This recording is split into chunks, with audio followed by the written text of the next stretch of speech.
Gentlemen, welcome back to the Tiege Hanley Starting a Business, Building a Brand vlog. This one, big number 369. So first thing, yes, I'm wearing the same hoodie that I was in last vlog by accident, not accident. I wear it all the time. It's from Cuts. If you guys want to check it out, I'm going to link to Cuts. I don't believe they have this color. It is called oatmeal.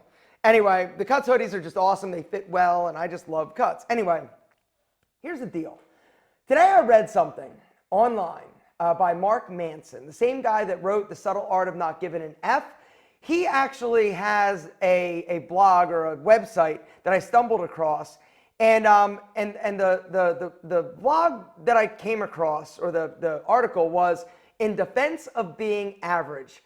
And he said, here I argue for the merits of being average, of being blasé, boring, and mediocre. There is, however, a catch.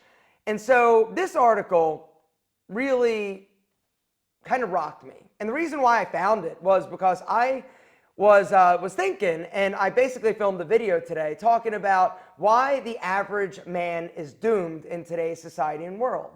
And the reason why I feel this way is because when you look at social media, right, when you look at society, you know, there is no place for being average. It's all about these extremes, right? Being extremely successful, being awesome, being great at this and bringing that. And that's what we see, you know, in terms of social media on our phones, right? It's the extremes. So I did a Google search of, you know, why I think the average man is doomed or whatever. And I came across this article. And this article really got me thinking about things in a very, very different way. You know, my thinking before was, you better be extraordinary if you ever expect to achieve anything in life. Well, this article really kind of paints things in a very different perspective, right? And what Mark does is basically talk about us as humans, right? In terms of our skill level, in terms of the way that we do things, right? And he bases it on like a bell curve, right? The standard bell curve is 20% of people are going to be kind of below average, 60% are average, the majority of people, and then you've got the high performers, the people that do a little bit better at whatever it is, being that last 20%. But society and social media is only showing us that last extreme version, right? That 20% of people that are killing it, that do awesome things. And so what happens as an average guy, right? We see these people doing these amazing things and kicking ass and being awesome. And it makes us think. It makes us think that we're not valuable. It makes us think that we're not worthy. It makes us think that we're not good enough because we don't have X, Y, and Z. And so everything from personal or business or relationship is based on this false narrative of we got to be this or else we suck as a man, as a dude, as a member of this society. And I think that this is absolutely crazy. Unfortunately, it's very difficult to look at things from this perspective of, you know what, you're good enough, right? The way that you are and you're fine being average. It's okay to be not the greatest. It's okay to not have a ton of money or drive a Lambo. But when you base your perception of what success looks like on these extreme versions of what success actually is, there's a problem. You know, I think I just spit. If I got you, sorry. And the other thing that I've sort of been thinking a little bit about is us personally, right? There are certain things that you are amazing at, certain things that I'm really good at, but there are other things that I'm not good at, and things that I suck, like singing. I suck at singing, right? But most things in terms of my skill level and everything that I do is pretty average. Now, the great news is that you can work on these things, and if it's a priority to you, whether or not it's your finances, whether or not it's your body or your style or your grooming or your relationship or whatever, you can get better at. Now, the more I work, am I ever going to be Michael Jordan in terms of basketball? If I dribbled basketballs and shot basketballs and jumped, and if I practiced every single day, would I ever be the 1% Michael Jordan? The answer is of course not, because I have, and you have, and we have limitations. But does it mean that I can't get a lot better and improve my skill, improve whatever it is I'm doing? The answer is no, of course. Something that Mark said in this article that I just I'm telling you, it just kind of rocked me and really changed my perspective on kind of this whole concept of success and average and being extraordinary and everything. Was being average and mediocre should never be the goal. That's tragic. But if it's a result, then that's okay.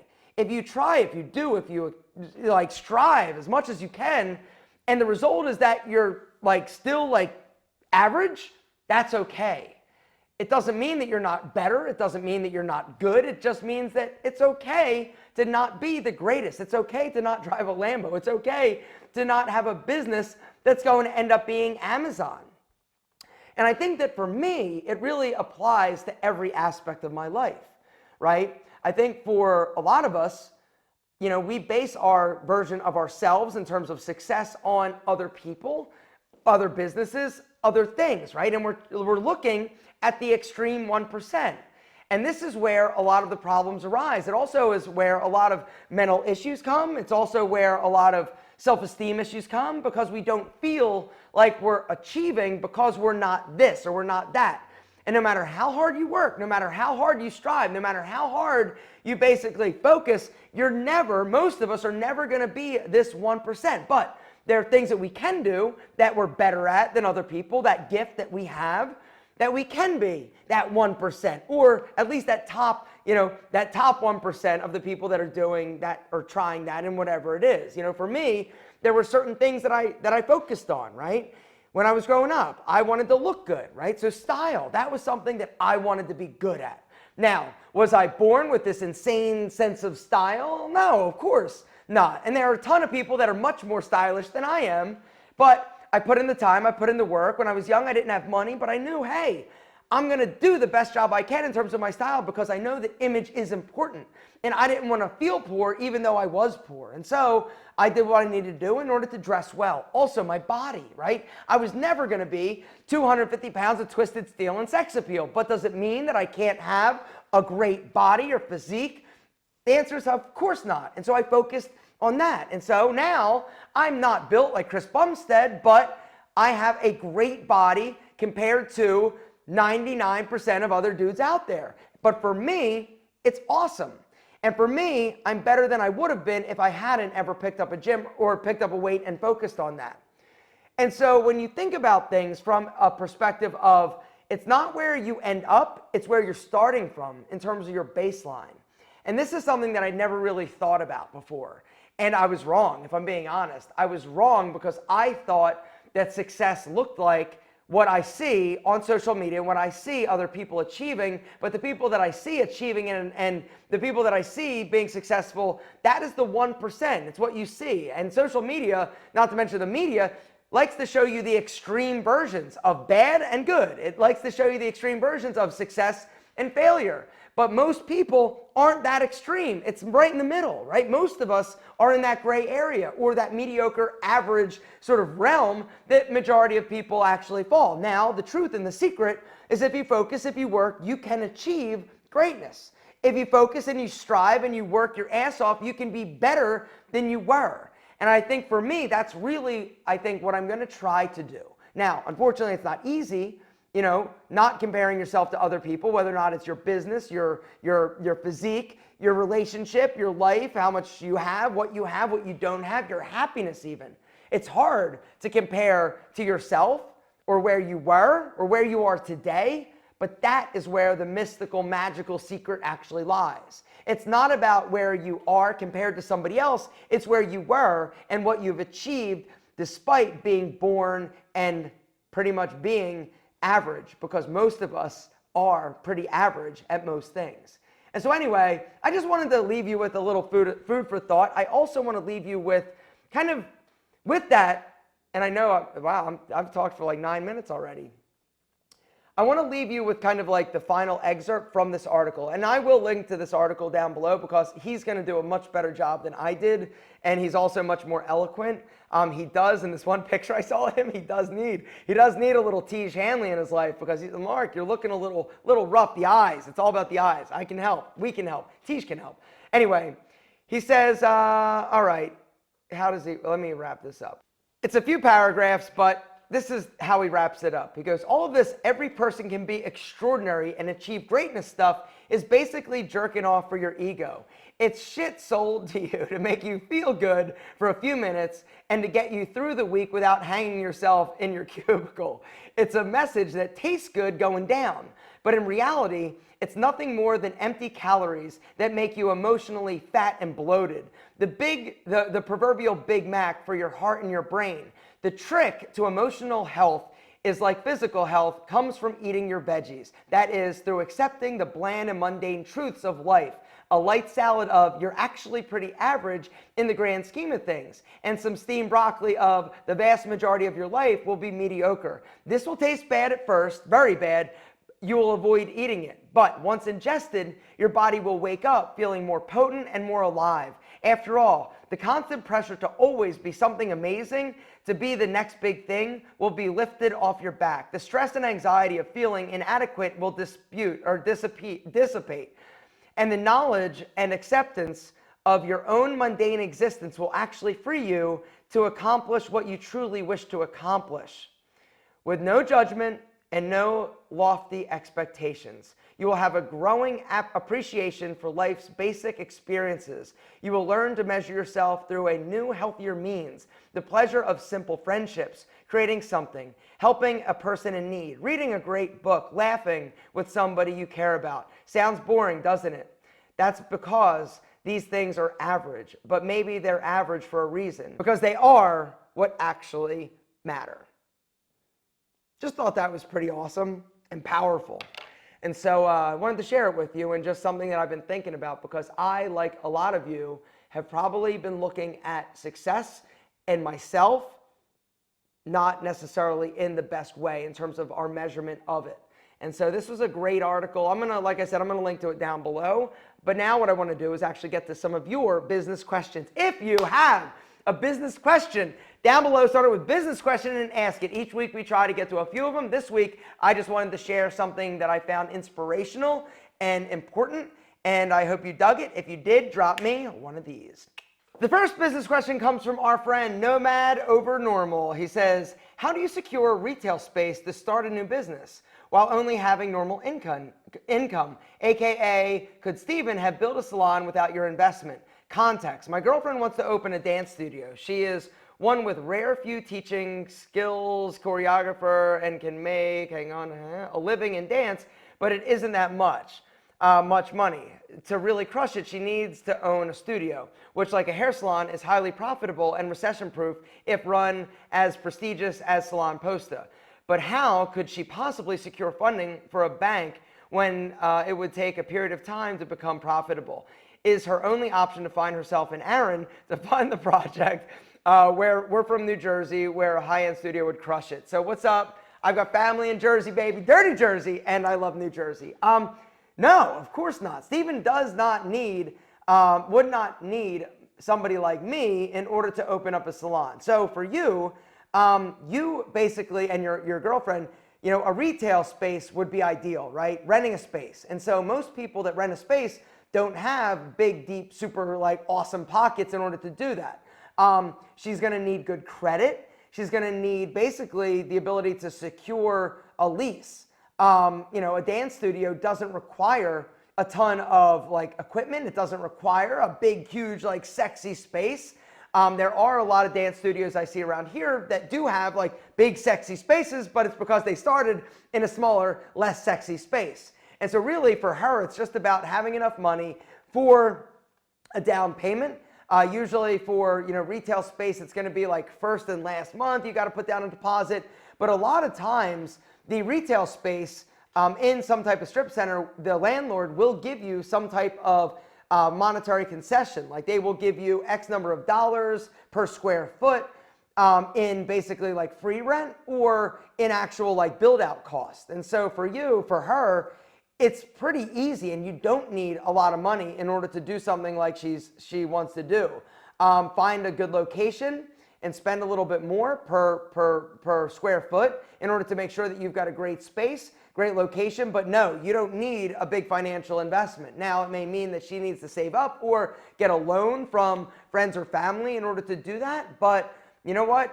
It's not that hard to do, and it's definitely something that is able to be done without having a lot of money.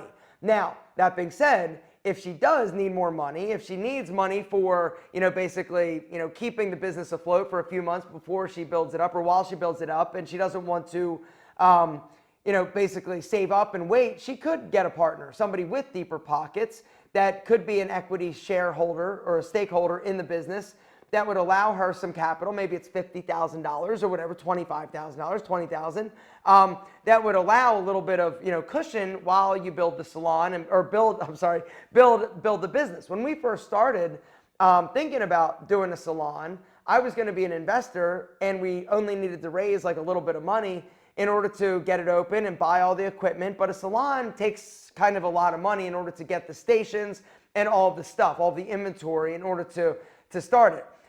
For a dance studio, you really don't need much. It really is going to boil down to advertising, word of mouth, and just getting out there. But no, you don't need a big, huge amount of money in order to do what she wants to do. You just got to be smart, and if it makes sense to actually get somebody to come in as an investor, do it. But congratulations, and it's super exciting. Good luck to her. Give her a little alpha knuckle bump from us. The next business question is something that is daunting for all of us, Steve. It's from our friend Steve V.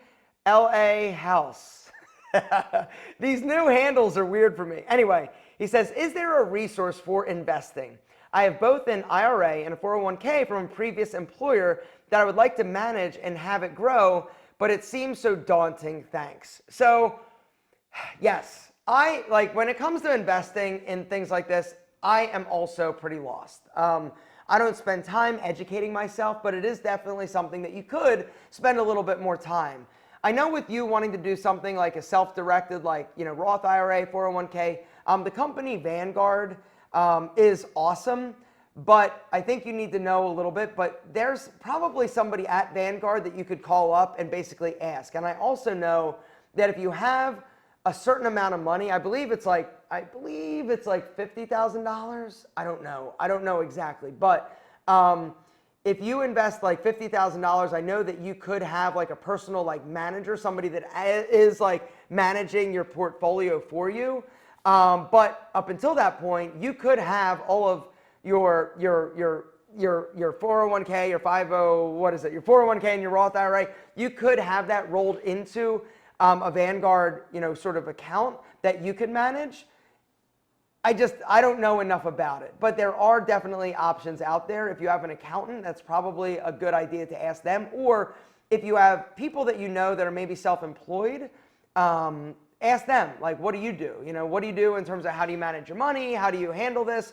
I just don't know enough about it to give you really good advice, but definitely I think rolling it and moving it from where it is currently is definitely a good idea, and you will have a lot more peace of mind in terms of investing. And the cool thing with Vanguard, they have a lot of different funds. Their fees are very low, and it's a great company. And so something to think about. Vanguard, I definitely would say look there, and maybe they can help. Give them a call. The next business question is from our friend Raymond Stoltz. He says, how do you think about discount strategy for your products? You recently went through Black Friday and sold the pack at half off. What was the math on that, and how did you determine that was the right discounted bundle? So he's talking about Black Friday. For Tiege Hanley, we did a mega box, right, where we basically had $100 worth of value in terms of our products, and we sold it for 50% off. So how did we determine the value? The value is the retail value of the stuff in the kit, right? We've got a few different price points. We've got member pricing if you're a Tiege Hanley member. We also have the price of things that we sell on Amazon, which are priced and marked up. We've got a one-time purchase price. If you come to Tiege Hanley and buy a kit, you can buy it one time, but it's going to be a bit more expensive. I'm not exactly sure how we came up with the price, but it was one of those things. It's probably retail price for the various things that we had in the kit. And it was just, let's give people a hell of a deal.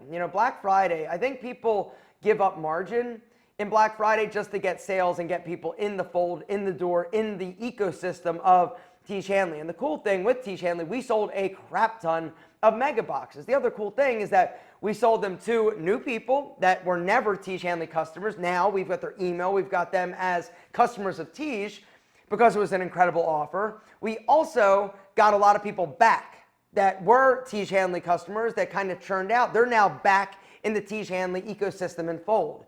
And so it was a very, very, very huge, it was a huge success. We sold a ton of them. Our sales were unbelievable, the highest they've ever been for Tiege Hanley. And we've done other Black Fridays, but the Mega Box knocked it out of the park because we really brought a lot of value and gave a lot of value for a great price. The other thing is we didn't just give like shit products. They were all like super, cool things. But, there were some, I believe there was a few things we had in there that we had a lot of inventory. Everything in there, we had enough inventory, right? You don't want to discount something that you've got a little bit of inventory and you're going to have to reorder super, super quick. But we wanted to knock it out of the park, and so we did. Did we still make money? I think we did make a little bit of money because we've got decent margins in some of these products. Some products have better margin than others. And we don't just mark it up like one time or 100% in terms of when we get it, right? You've got a few, when you mark things up, you've got to mark them up, a couple times. And so we still had margin. We didn't lose money. And it was an awesome, awesome, awesome, awesome thing to do. And we also wanted to give you guys a great deal. And so we made a little bit of money. You guys got an incredible deal. And it was just a great way to basically package a bunch of awesome Tiege Hanley products and give them for a great price. Are you bitching? Are you bitching that we gave a great deal? Don't worry about us. We're fine. But I just hope you enjoyed the Mega Box. The next business question is from our friend at Harishkesh Mendy. He says, how do you go viral on YouTube? You gotta be pretty lucky. If you figure that out, let me know because I'm still trying to do it. The next business question is from our friend Brad McDermott, 8425. He says, hey Alpha, I recently started in a new role as a business development manager for a manufacturing company. The business has an established clientele and solid revenue. What would be your tips for how I can influence growth both with the business and with myself? So you started as a business development manager for a manufacturing company. The business has an established clientele and solid revenue. Okay, so here's the deal.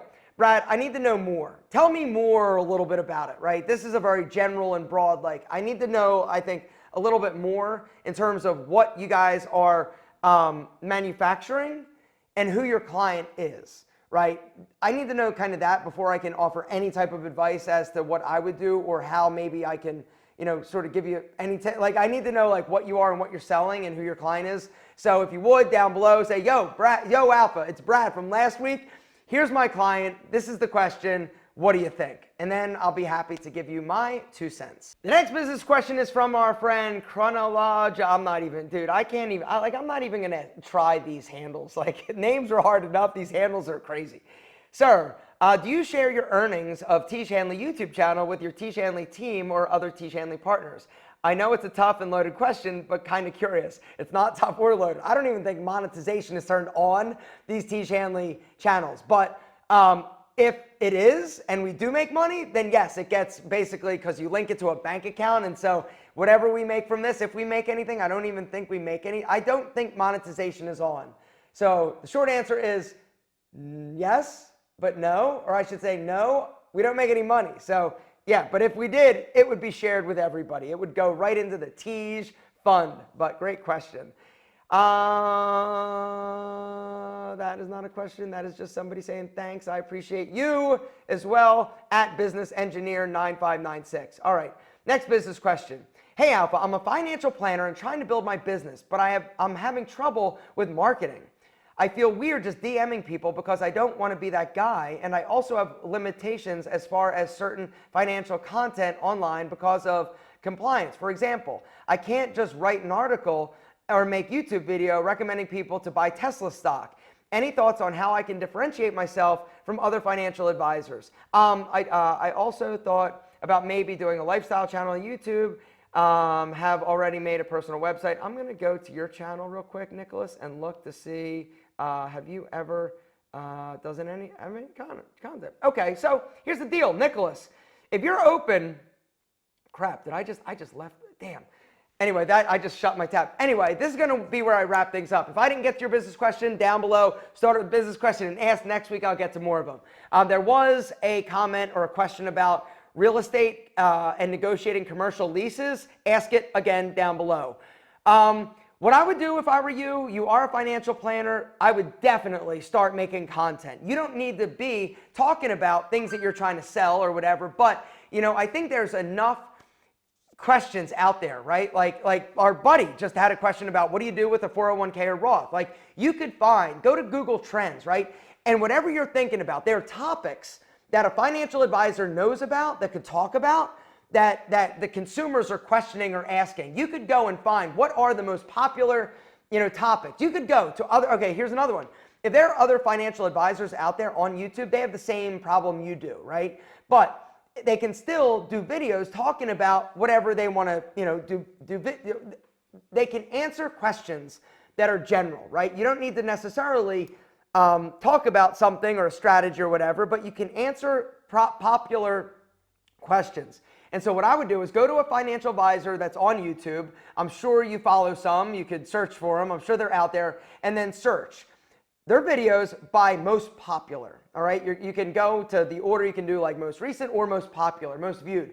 Look at their most popular video and then do the exact same video with that title and everything. Like just copy the title and do your version of that, right? In the video, say, hey, whatever, I am a financial advisor. If you're interested in getting more information or for help, please hit that link down in the description. You're going to have a website or whatever or some contact information. And then get into talking about whatever that thing is. The video doesn't have to be super long. It doesn't have to be super complex. Quite frankly, the quicker and easier you can explain something, the more you're going to gain somebody's trust.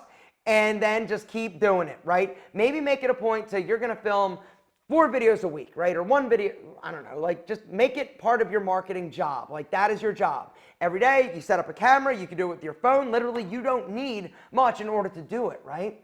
And you start answering these questions, all right? You do popular ones. You're going to start to build a following. You're going to start to build a ravenous fan base of people that trust you. And so they're going to where they're going to go. Are they going to go to their financial planner or advisor that they, don't know? Or are they going to go to you, right? Of course, they're going to go to you.